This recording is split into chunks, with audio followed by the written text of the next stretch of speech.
Okay, gun number 3 in our range session is the first gun I got from DK Firearms. I only bought the one gun in that lot. Okay, I bought another lot of 4 of these guns in a second purchase. But this is, as exact, unmodified, a 91TS with a 1917 date on it. So it is a World War I gun. Very nice example, fits in a niche in my collection. So I will put the card up to where I did the review when I took it all apart, cleaned it, and looked at it. I brought this gun out because I was thinking that the 9124s would not shoot as well, but I took this one out, fired it last just to see what it would do.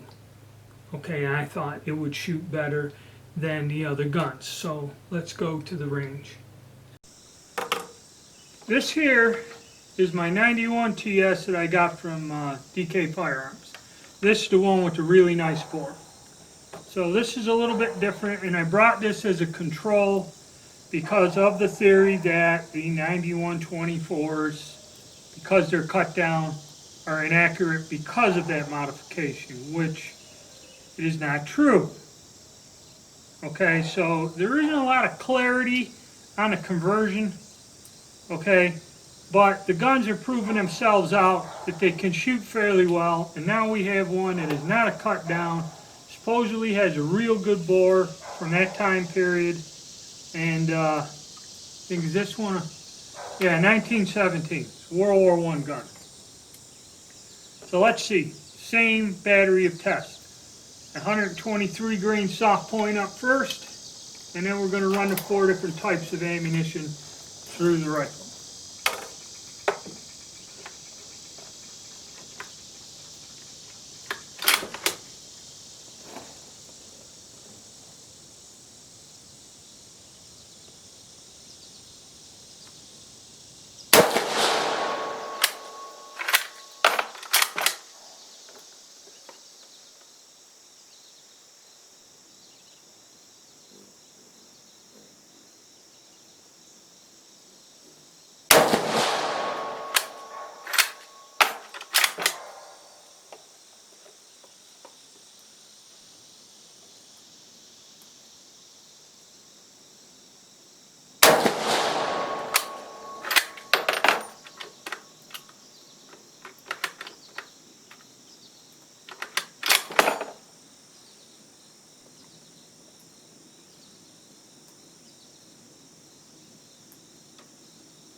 Okay, it seems I had the sight picture correct.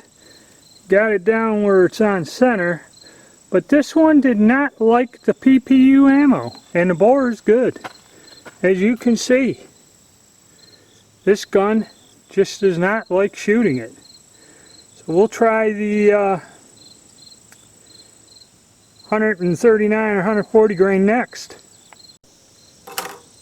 Alright, it looks like this is what I'm going to be doing the rest of the summer. Now this gun, if I went to a store and looked at this gun, the way it was cleaned out, this bore looks perfect, immaculate. And then I'm looking at them 9124s thinking, you know, they ain't going to shoot that well, you know, with that cut down bore. And by the way, PPU 139 undersized bullet. This gun, right off the bat, ain't shooting as tight as the other one. Okay, I mean, you just never know. That's why you got to buy a bunch of them, shoot them, find what works for you, and then keep the ones that you really like and sell off the others.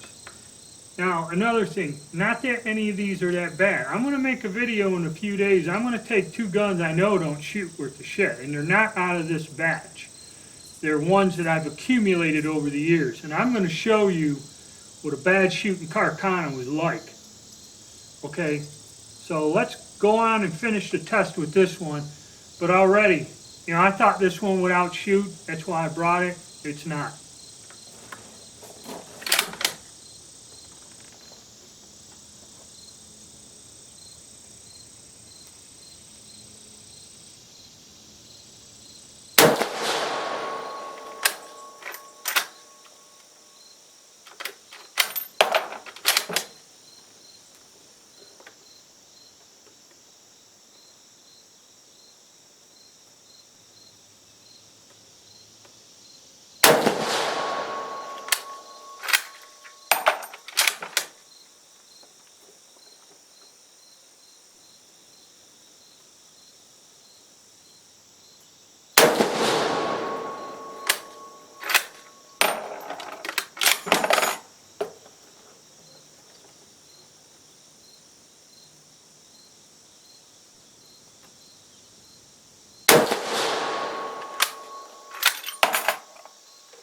Okay.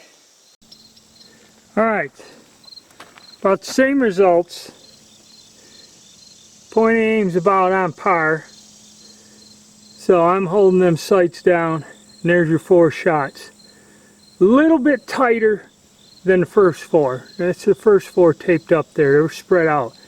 This is a little bit tighter group with the 1 flyer.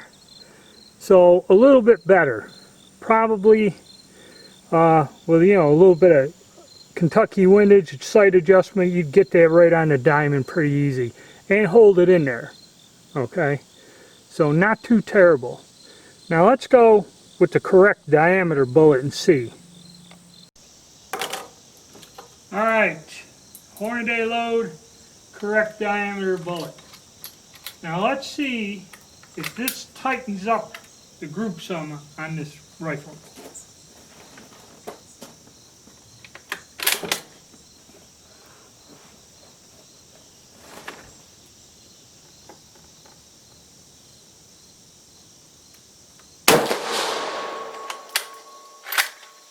Yeah, my reloads ain't got the power of the factory ammo.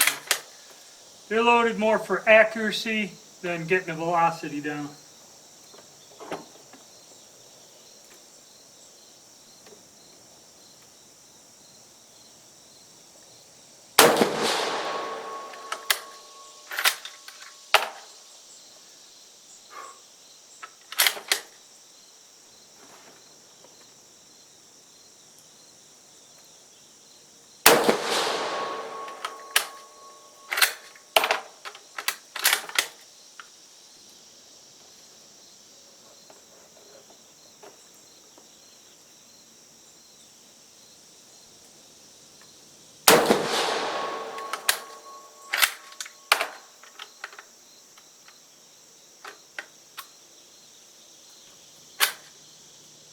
Come on, boys. And the last one in some rifles can be tricky.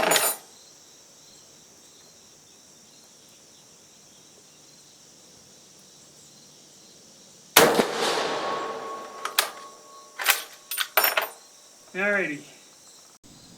Okay, I'm not going to really say it tightened it up much. That's a fairly good group of 3 up here. But Carcanos, for some reason, you'll get 3 rounds close, and then the rest of them will be flyers.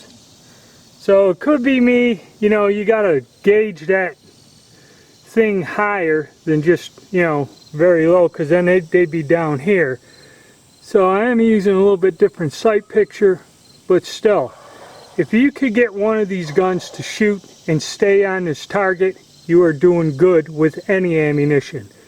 And we have done that all day today. Okay. Now I'm going to see if I can do something with my cast bullets. Just get a sight picture regardless of where they fly and just try to see how accurate, more accurate they are in that rifle. But that's what the expensive, it'd be the more expensive ammo to correct diameter. Slight improvement, but not vastly where it would justify spending more for that ammo. Okay. See, that's another thing. If you're satisfied with the accuracy like this off the shelf PPU at 20 bucks a box, why go 30 or more for something that really isn't going to make much of a difference? That's just the way it is. Alright, we're going to wind up today's testing because I'm going to try to get out here a couple more days. I got a lot of guns to run through the tests. Okay? And I'm going to do this because I know that everyone's looking for this info more than anything else. Alright, lead bullet time. The sights on these old guns are kind of difficult because you're using a notch and then you got to gauge how high up where the point of impact is and then repeat it. It's hard to get it in the same exact spot each time. So we're going to run this and see where we end up.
clip stuck in there. Alright.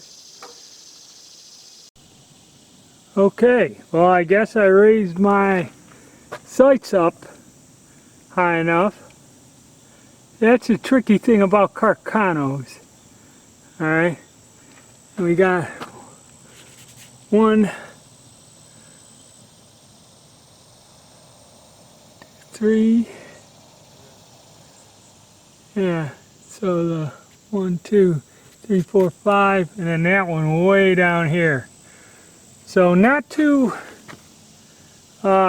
impressive, but the thing is I was trying to float the sight picture in there. So if I kept it all on one thing, it might be a tighter group. But that gun does not shoot. Even though that bore looks beautiful, the other guns are shooting tighter. Simple as that. Matter of fact, I'll prove it, and I'll go shoot the one and try to get the group a little bit tighter on the one that shot the best out of the 3. Okay, as you see from the results, I brought this one gun out specifically as a control, hoping, and actually the other guns kind of outshot it a little bit. They did better. Okay, so you really do not know from measuring, looking, or examining. I've seen people with magnifying glasses and bore lights and that. You kind of really can't tell unless it's really obviously damaged how the guns will shoot. I mean, this gun looked fantastic when I cleaned it up. I thought for sure this would be a right-on dead shot gun, but my 9124s kind of looked a little better, you know, so you never know. But we're getting through them. You know, it could have been me too. All right, I'm not sure. The only thing I can do is go back and try again. But that's it for this session. And hopefully in a few days I'll be able to get out and run another 3 guns. Thank you. Stay tuned.